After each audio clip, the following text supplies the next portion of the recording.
friends, this is Max Programming, and today we are going to learn about the escape characters.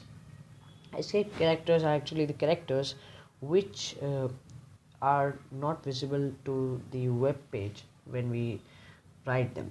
So for example, we want the space.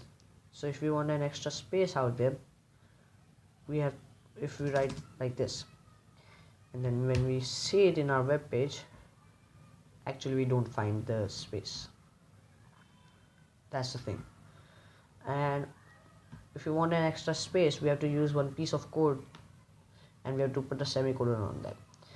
So if I try this, and in the place of space,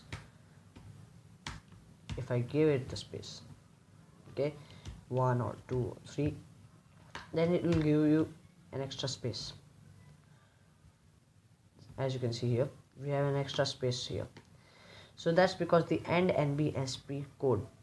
Now if you want the trademark or the copyright, we also can add that with these piece of codes.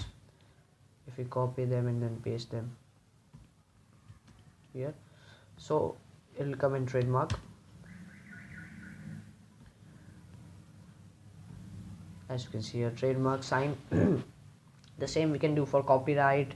We can copy that, and these less than or greater than sign can these are also, because these are recognized by the HTML compiler actually, and that's the reason we cannot directly write that, so it will just understand something else. So for that also we have to write these codes.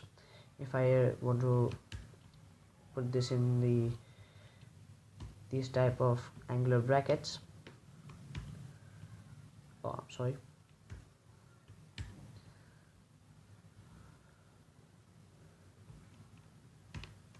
and then when we save it and then when we see it, it will come like this. We have this in our angular brackets, I'm sorry. So that's the role of the escape characters.